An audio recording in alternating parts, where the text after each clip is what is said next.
Hello everyone, welcome back to this new video. दोस्तों, स्वागत है आप सभी का इस उत्तर प्रदेश मेंस के स्पेशल क्लास में, जिसमें हम लोग बात कर रहे थे दोस्तों जीएस पेपर 5 और 6 को।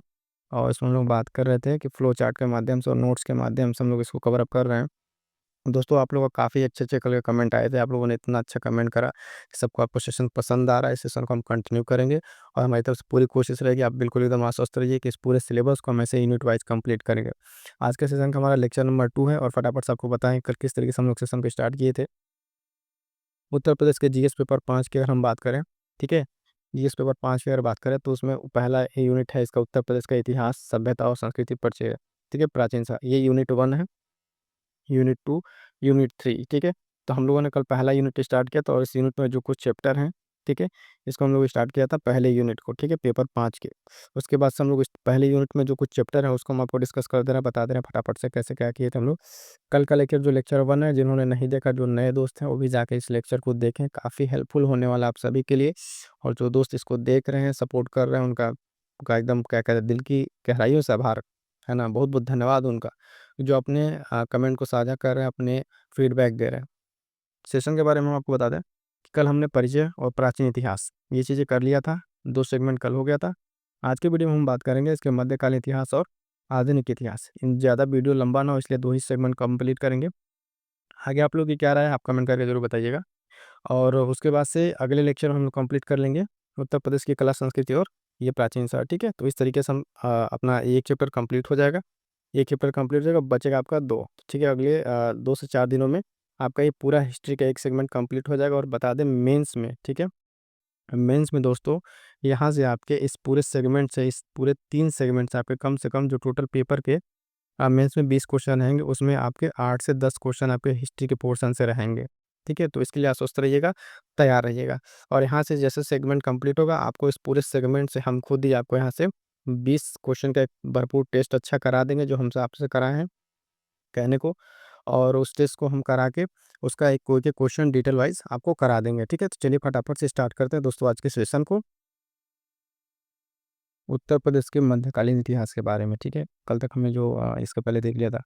आज क्या करेंगे, मध्यकालीन इतिहास के बारे में जानेंगे, वो भी उत्तर प्रदेश के। तो इसमें क्या होता है देखिए समझिए कि उत्तर प्रदेश की जब भी हम इतिहास की बात करते हैं तो उसमें इतिहास का कालीन जो मध्यकालीन आता है, उसमें तो आप जानते हैं दिल्ली सल्तनत है और दूसरा क्या रहता है, दूसरा आपका रहेगा मुगल राजवंश, ठीक है? मुगल राजवंश। तो इसमें करना क्या है, अब हम देखेंगे उत्तर प्रदेश के पर्सपेक्टिव में, जैसे हम लोग प्राचीन इतिहास में देखा था। प्राचीन इतिहास में जिस तरीके से हम लोगों ने देखा था कि उत्तर प्रदेश का क्या योगदान है, सिर्फ उसको देख के आगे बढ़ गए। ठीक इसी प्रकार यहाँ पे मध्यकालीन इतिहास में दोस्तों देखेंगे कि दिल्ली सल्तनत के जो डिफरेंट तरह के डायनेस्टीज़ हैं, वंश है, उसमें क्या-क्या योगदान उत्तर प्रदेश का रहा है और उत्तर प्रदेश में किस-किस शासक ने क्या किया है। तो पहला देखते हैं, जब दिल्ली सल्तनत की बात करते हैं, ठीक है? दिल्ली सल्तनत आप जानेंगे 1206 से लेके 1526 ईस्वी तक रहा और इसमें लगभग 5 है ना प्रमुख वंश आए और जिनका अलग-अलग शासन रहा, ठीक है? तो पहला ही वंश इसमें देखेंगे गुलाम वंश। इसकी डेट ये देखेंगे 1206 से 1280 तक ये रहा और इसके शासक में कुतुबुद्दीन ऐबक जो इसके संस्थापक रहे और इल्तुतमिश, ठीक है? इल्तुतमिश, अब इल्तुतमिश का ही नाम और बाकी शासकों को यहाँ पे हम स्किप कर रहे हैं। स्किप इसलिए कर रहे हैं क्योंकि उनका उत्तर प्रदेश से बहुत ज़्यादा रिलेवेंस नहीं रहा, संबंध नहीं रहा। तो जो इनका संबंध उत्तर प्रदेश से उनको हम ध्यान में रखेंगे और यही चीज़ हम अपने आंसर में लिखेंगे भी। जब भी पूछेगा क्वेश्चन यूपी स्पेशल में, तो पर्टिकुलरली उसी चीज़ पे फोकस करके पूछेगा जिनका संबंध उत्तर प्रदेश से रहा है। तो गुलाम वंश की बात करेंगे तो गुलाम वंश में अगर हम देखें तो संस्थापक की बात हो गई कुतुबुद्दीन ऐबक, ठीक है?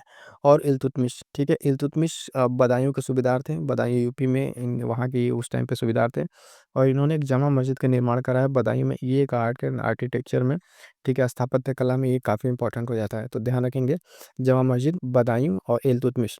बाकी थोड़ी-सी एडिशनल इन्फॉर्मेशन अगर आप अलग से कलेक्ट करना चाहें इल्तुतमिश के बारे में, जो कि उतना वो इसमें पूछेगा नहीं क्योंकि इनके बारे में बस ये 2 चीज़ें रहेगी, आपके लिए इनफ है, ठीक है? बाकी जब डिटेल में चर्चा करेंगे, अगर इस पे कोई क्वेश्चन बनता है तो वहाँ पे हम उसको एक्सप्लेन कर देंगे, ठीक है? फिलहाल यहाँ पे इस चीज़ को समझते चलिए कैसे क्रोनोलॉजिक ऑर्डर में चीज़ें हैं। अगला वंश देखेंगे खिल्जी वंश दोस्तों, ठीक है? कि बात करेंगे खिल्जी वंश की तो 1290 से लेके 1320 ईस्वी तक रहा है। संस्थापक की बात करेंगे तो जलालुद्दीन खिल्जी, ठीक है? जलालुद्दीन खिल्जी संस्थापक थे। उसके बाद से आता है एक शासक अलाउद्दीन खिल्जी जो मोस्ट इम्पोर्टेंट है, ठीक है? किस तरीके से इम्पोर्टेंट है, उनके सारी यहाँ पे जो भी उनसे रिलेटेड चीज़ें हैं, ठीक है, इससे रिलेटेड अलाउद्दीन खिलजी से, वो यहाँ पे सारी चीज़ें दी गई हैं। पहला देखिए क्या है कि वो कड़ा के मलिक छज्जू का जो विद्रोह था उसको कुचला था, ठीक है? कड़ा का ये वहाँ उसके बाद से कौशाम्बी जिले में पड़ेगा कड़ा, ठीक है? वहाँ पे राज्यपाल के रूप में नियुक्त किया गया, यानी कड़ा का ये शासक था और बाद में ही अपने ये चचा जलालुद्दीन खिलजी को उनकी हत्या करके ये वहाँ का राजा बना, ठीक है? 1296 ईस्वी में बात करें तो अवध का गवर्नर बना। देखिए ये इंपॉर्टेंट याद है अलाउद्दीन खिलजी से कि 1296 में ये, और इसके बाद से जब अगला देखेंगे तो 1296 में अवध के गवर्नर नियुक्त हुए। ठीक है, उसके बाद से ये अलाउद्दीन खिलजी क्या है कि अमरोहा का युद्ध लड़ा। ठीक है, अमरोहा का युद्ध लड़ा जो मुरादाबाद जिला पड़ता है, यहाँ पड़ेगा अमरोहा, तो उसका युद्ध लड़ा। तो इस तरीके से ये दो शासक इंपॉर्टेंट है खिलजी वंश से। अगला देखेंगे कि तुगलक वंश। तुगलक वंश की बात करेंगे 1320 ईस्वी से लेकर 1414 ईस्वी तक रहा है। संस्थापक की बात करेंगे तो गयासुद्दीन संस्थापक, और फिरोज शाह तुगलक यहाँ पे इंपॉर्टेंट है। ठीक है, क्योंकि जौनपुर जो फिरोजाबाद की स्थापना की और नहर प्रणाली को शुरू किया, तो ये दो चीज़ें इंपॉर्टेंट है यहाँ पे इस शासक को लेकर। ठीक है, फिरोज शाह तुगलक जौनपुर फिरोजाबाद की स्थापना की किसके नाम पे, अपने भाई और जौना खान के नाम पे, जो मोहम्मद बिन तुगलक था। अब देखिए वो इतिहास के पर्सपेक्टिव से वो भी इंपॉर्टेंट है, लेकिन यहाँ पे यूपी स्पेशल में बात करेंगे तो हमारा फोकस किस पे है, जो यूपी से संबंधित है। अगला देखेंगे सैयद वंश, इसमें कुछ ज़्यादा खास नहीं रहा। सैयद वंश 1414 ईस्वी से लेकर 1451 ईस्वी तक। संस्थापक वंश देख लीजिए, खिज़र खां इसके संस्थापक थे। ठीक है, लोधी वंश की बात करें 1451 से लेकर 1526 ईस्वी तक। इसमें कुछ इंपॉर्टेंस आपको मिलेंगे। बात करेंगे यहाँ पे बहलोल लोधी की। ठीक है, बहलोल लोधी संस्थापक हो गया और जौनपुर पर विजय पाया इसने। ठीक है, जौनपुर पर विजय पाया, उसके बाद से उसने सबसे बड़े जो उसका पुत्र बर्बक था वो 1486 ईस्वी में जौनपुर की गद्दी संभाला। ठीक है, तो इस तरीके से इन्फॉर्मेशन इनके बारे में हो जाती है इंपॉर्टेंट। सिकंदर लोधी की बात करते हैं तो मोस्ट इंपॉर्टेंट रहेगा, क्योंकि राजधानी दिल्ली से चेंज करके इसने राजधानी कहाँ बनाया, आगरा बनाया। ठीक है, तो आगरा उत्तर प्रदेश का आप जानिए कितना इंपॉर्टेंट शहर है। लास्ट इसका जो शासक देखेंगे इब्राहिम लोधी, आगरा की गद्दी पर बैठता है और 1526 में बाबर द्वारा पराजित हो जाता है।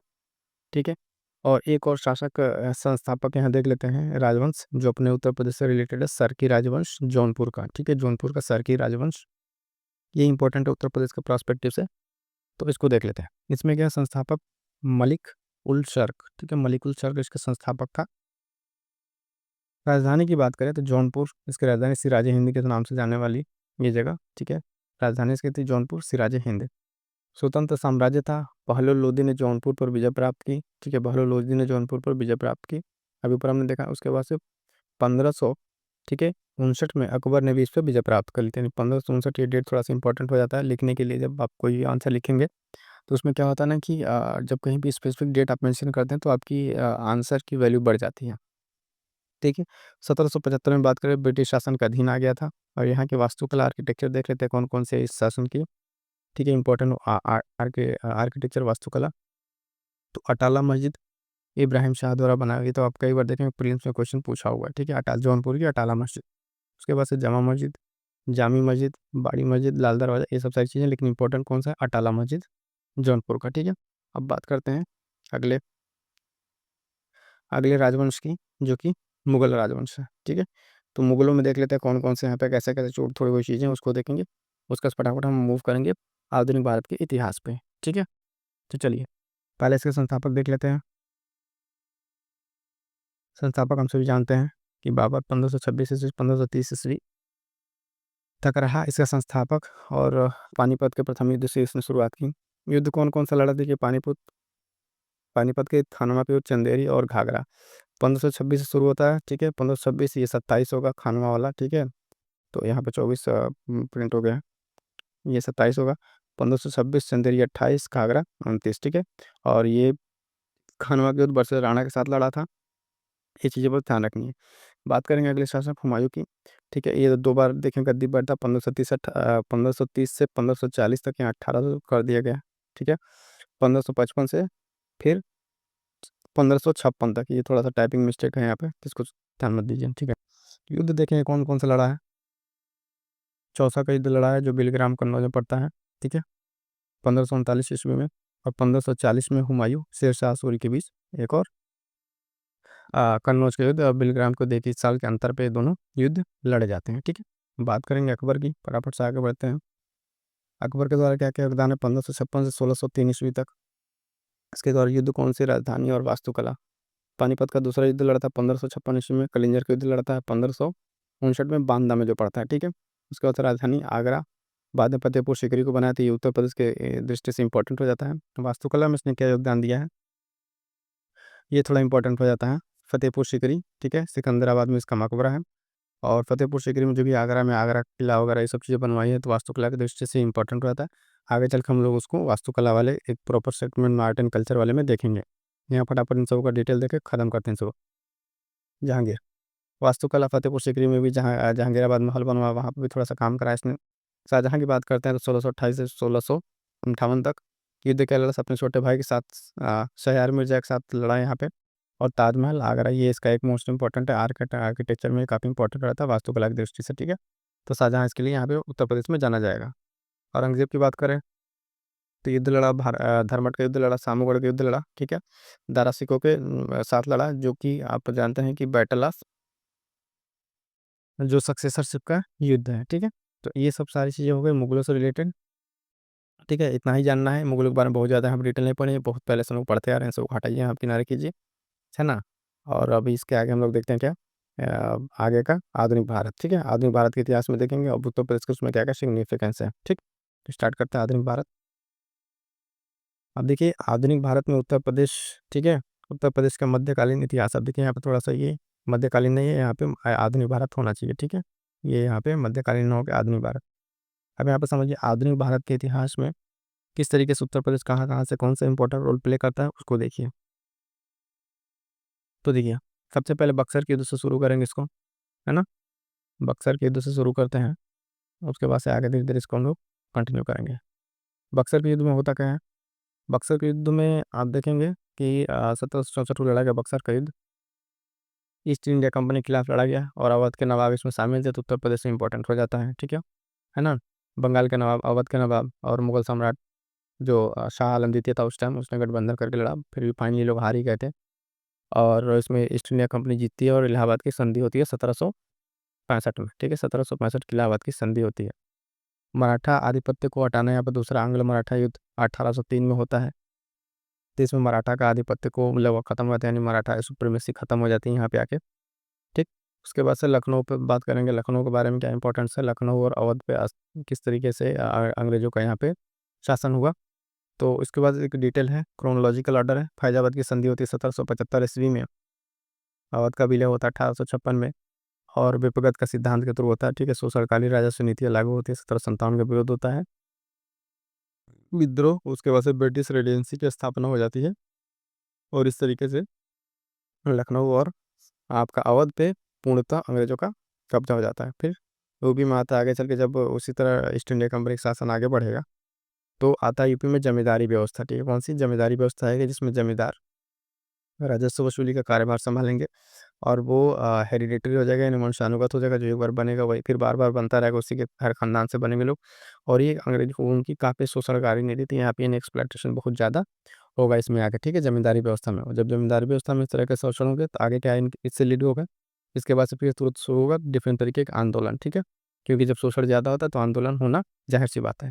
तो सबसे पहले शोषण किसका होगा इस नीति में, किसान सबसे ज़्यादा इसमें शोषित किए जाएँगे, वो सबसे ज़्यादा परेशान होंगे, तो किसान आंदोलन स्टार्ट होगा और यूपी में किसान आंदोलन ये इम्पोर्टेंट हो जाता है। तो अवध में किसान सभा, ठीक है, एक आंदोलन, अखिल भारतीय किसान सभा, ठीक है। कि अवध किसान सभा 1920 में शुरुआत की गई, एक आंदोलन 1921-22, ठीक है। और ये मदारी पाशी के नेतृत्व में शुरू हुआ अखिल भारतीय किसान सभा 1936 लखनऊ में। अब फिर से यहाँ ध्यान दीजिएगा, ये मोस्ट इंपॉर्टेंट फेवरेट टॉपिक है आयोग का। यहाँ से किसान आंदोलन और जन आंदोलन से यहाँ से क्वेश्चन बनने की काफ़ी संभावना है मेंस में, तो थोड़ा सा यहाँ पर हम आपको बता दे रहे हैं कि यहाँ पे आप कैसे लिखेंगे मेंस के आंसर में। यहाँ पे पूछेगा कि भारतीय स्वतंत्रता संग्राम में, है ना, उत्तर प्रदेश के किसान आंदोलन और जनजातीय आंदोलन की भूमिका को आप एक्सप्लेन कीजिए, ठीक है। या फिर उसका क्या उसमें योगदान रहा उसको बताइए। तो वहाँ पे आप किसान आंदोलन को पहले समझाएंगे, ठीक है। और उत्तर प्रदेश की जो ये किसान आंदोलन है इसको आप पॉइंट वाइज लिखेंगे और इन सबकी डिटेल करेंगे, ठीक है। तो वहाँ पे हम लोग देखेंगे, तो ये चीज़ आप याद रखिएगा, जब आगे हम अगले क्लास लेंगे एंड जब क्वेश्चन आंसर का, तो वहाँ पे इस तरह का क्वेश्चन मिलेंगे हमको, ठीक है। तो ये 3 आंदोलन मोस्ट इंपॉर्टेंट है उत्तर प्रदेश से। कौन-कौन से? अवध किसान सभा, एक आंदोलन, अखिल भारतीय किसान सभा।